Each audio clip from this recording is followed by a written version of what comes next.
Does it ever feel like you're a marketing professional just speaking into the void? But with LinkedIn ads, you can know you're reaching the right decision makers, a network of 130 million of them, in fact. You can even target buyers by job title, industry, company, seniority, skills, and did I say job title? See how you can avoid the void and reach the right buyers with LinkedIn ads. Spend $250 on your first campaign and get a free $250 credit for the next one. Get started at linkedin.com/campaign. Terms and conditions apply.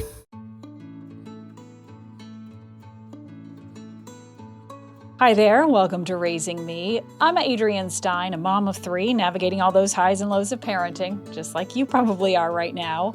A big thank you, of course, to our sponsor of Sweetser, who is helping people of all ages navigate mental health challenges. And today, we are diving into a really, really important conversation about the pressures teen girls are facing. From anxiety and self-image to the endless scroll of social media. And I mean, we could go on and on and on. They really are up against, more than ever, sadness, loneliness, and even hopelessness are showing up in much bigger ways. And as parents, that can feel really overwhelming to know how to help. Here's the good news, though. We are not powerless in this, and Joanne Grant, who is the Chief Growth Officer at Sweetser and has over 20 years of experience working in mental health in various roles, is here to help us. We're going to talk about why girls process emotions differently, the role that parents play in modeling healthy coping skills, and what resources can really make a difference. And even if you're raising a boy, right? This conversation does matter because helping them understand and support the girls in their lives is just as important. So let's get into it.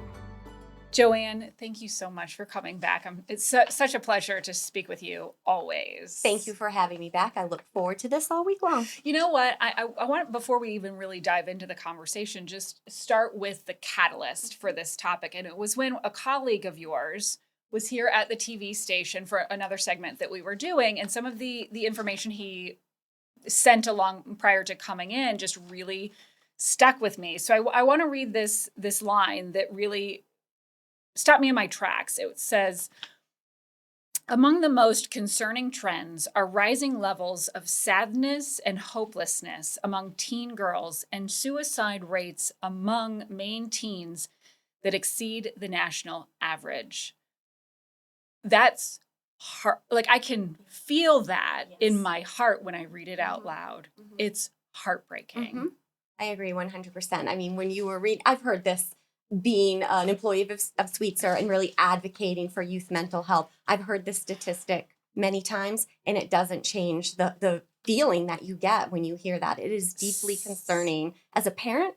And as a community member. And a mental health professional, too. Yes. So sadness and hopelessness among teen girls and suicide rates among Maine teens exceed the national averages. Yes. So you've been in mental health for a very long time.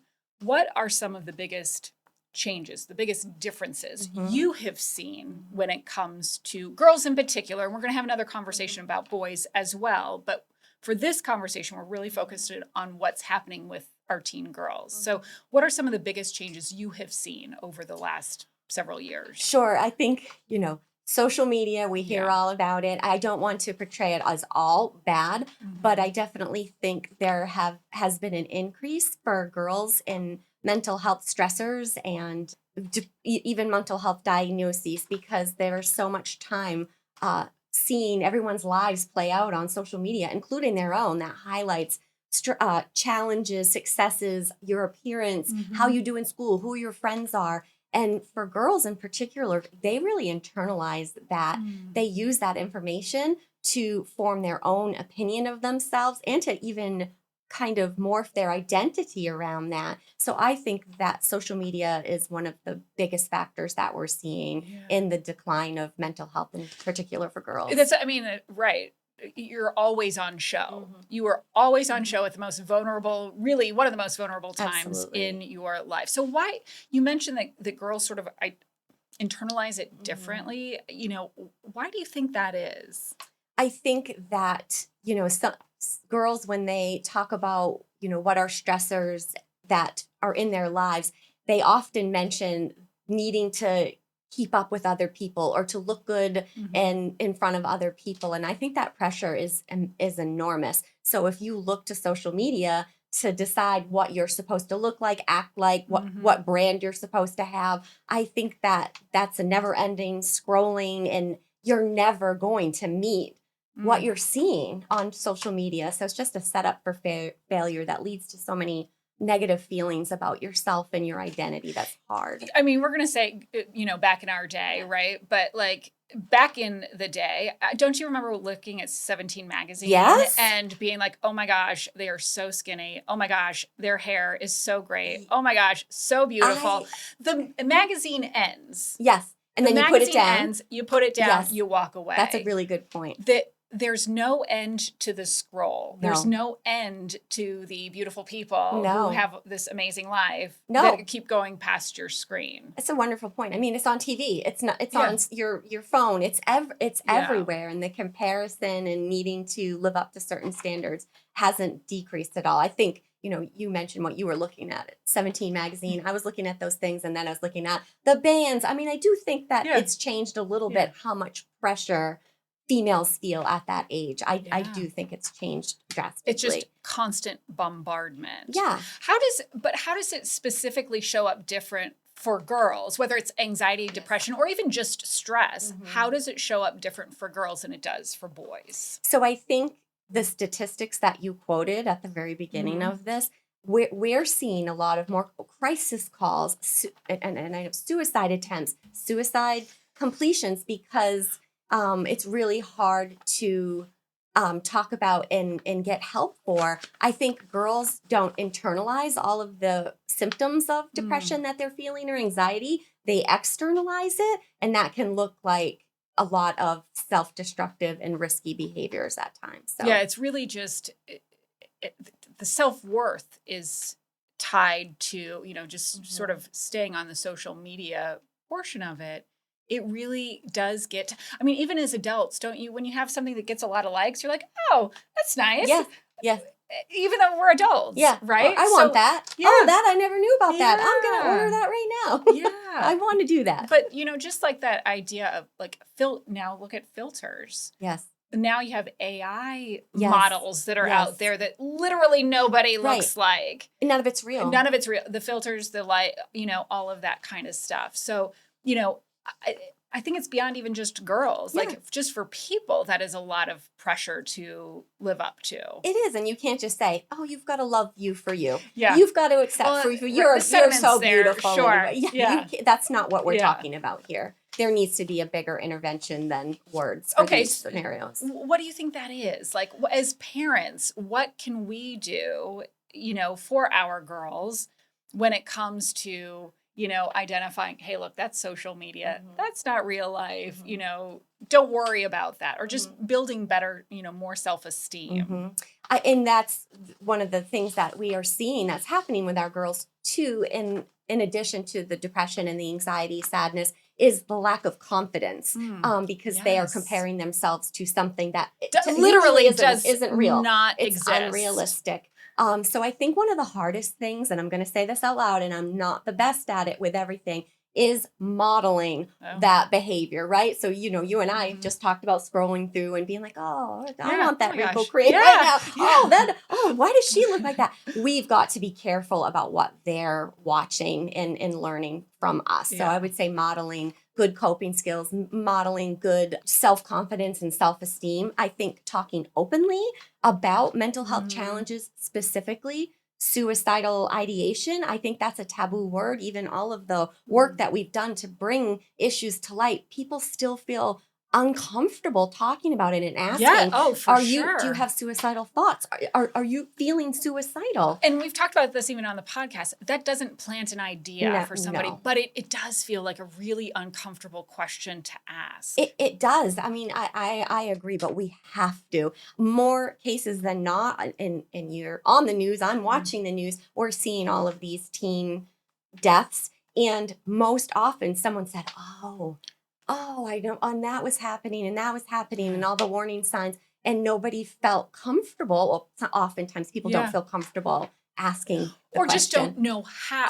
They Correct. just don't know Yeah, how. So is there yes. more? I wonder if there's more education for supporting roles. Absolutely. We have a program, Mental Health First Aid, that walks people through. You don't have to be a doctor or a counselor. You can be a bagger at Hannaford and learn how to identify those risks and to ask the questions that are needed in a way that doesn't cause discomfort. And honestly, the person on the other end is probably waiting for someone to ask them so that they can open up and talk about what's happening for them. Well, let's dive a little bit into like friendships, right? Like, because the idea of having somebody who they can talk to. What do you see happening with, middle school and high school friendships right now?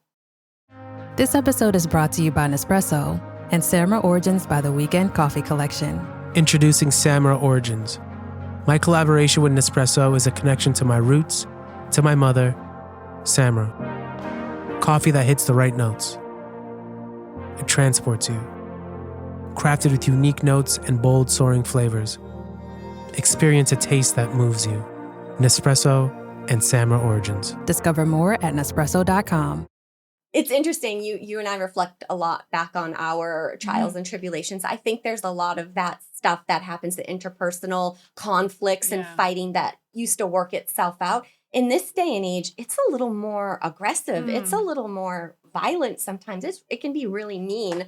And then on the flip side, friendships are so important to girls in particular. And most girls identify having one close friend that they can talk to. So friendships, these kids are going to go to a friend before they're going to come to an adult in most situations to talk about the things you and I are bringing up today. I think the key, though, is for those friends to know when it's time to bring an adult into that conversation. Yeah, and that's an education piece. Well, that's an education piece. And, we can kind of go down this rabbit hole a little bit. This comes as a lot of services at schools are being cut, which really, kind of adds to that, like, how do we get to a solution here? Absolutely. So when we look at a school is typically where the youth spends the most time. So we want to have those resources there in school. It's convenient, it's accessible, it feels comfortable, there's less stigma. But we are we are cutting services in schools for a variety of reasons. Most of have to do with reimbursement rates. I think for us over the past year, we've decreased our school-based counseling footprint from about 100 school-based counselors across the state to probably 20 to 25. Which is such a dramatic cut. And this is coming at a time where this mental health crisis among teens is really happening. 100%. And in those roles, it's prevention too. So we can get to kids before what you and I are talking about begins, and it's treatment. It's all of it. Yeah. And what a perfect opportunity and easy way to help our youth. It just makes no sense to me. I want to talk a little bit more about friendships though too, because one thing that I really struggled with when my daughter was getting into the, social media kind of age is the location-based services that you can see where your friends are in real time. Yes. And, again, like a long time ago, you might think people are all gathering at a party, but you don't really know for sure. Now you see that happening in real time. To me, that would be a lot of pressure, or like you feel like you're missing out, or I can think of a whole host of reasons why that is not a good idea. 100%, especially for young people, that fear of missing out piece is real. But it's not even just a fear. You can see that you are missing out. And the anxiety that is raised. You can see who's there, and people keep being added, and you're not getting the text message to be added. That can't feel good. So that is a technology that I don't think is healthy for young people. I like it because I can see where my kids are, and my anxiety can be decreased because I know they're safe. But I agree with you 100%. A group of her friends were doing it. Was like it was like one of those Life 360s. I don't know. I don't want to say that because it was some one of those like apps where they can literally see where all of their friends are, or that so and so was at so and so's house, and they were all in like this group family thing. And I was like, you got to take that off immediately. Yes. For one, there's a safety issue, but two, like there's no good that comes from that. If you want somebody to know where you are, you send them a text or you give them a call. Right. I think that not being invited and Mhm. having to deal with that can be a lesson learned. You know, you talk to a 100% parent. resilience. Yes, but if it happens time and time again, that there's really Yeah. that's too many lessons to have to deal with and understand. How do you, you know, just as a parent, how do you determine what is just like general teenage moodiness versus, you know, this sadness or real anxiety that we're talking about? Yeah, so I don't think I know any parent that hasn't been concerned about these things with their child. I don't know any. And I think the difference for me is the moodiness, hormone-based moodiness, they're growing and developing. It kind of ebbs and flows quite quickly. If we're having concerns, we're noticing a sadness or hopelessness for, you know, a couple weeks at a time, for lengths of time. You're also noticing other behavior changes that might have to do with doing the things you love, connecting with your friends, getting good grades, your appearance. I mean, how you're feeling really reflects in other ways. And when you think about it, you're like, well, that makes sense. So really looking at that cumulative impact and the length of time that you're noticing that, and the ability to bounce back and bounce out of that mood too, I think is important. Is there a time frame, like a length of time that is sort of like, this feels like more than just a little? Well, yes, I don't want to get too clinical. Yeah, but, you no, I know, if we understand. were going to diagnose something that was, you know, in the area of depression or anxiety, we are usually looking at a 2 week or more period of time that those symptoms are Keep persistent happening. and impacting your life. So like I mentioned, the schoolwork, your appearance, you know, not doing the things that you love, maybe not eating well or sleeping well, all of those things. Yes. So, but that's helpful for parents. Sure. Not trying to diagnose anybody, No. but just that, you know, that 2 week mark is like really like, if we're not starting to Yeah. pull out of this, Yeah. that's kind of something to think about. Right. And if some major event hasn't Yeah. happened, right? Your Right. dog died, Oh, a of friend, course. you're gonna carry that for you for a Yeah. period of time. But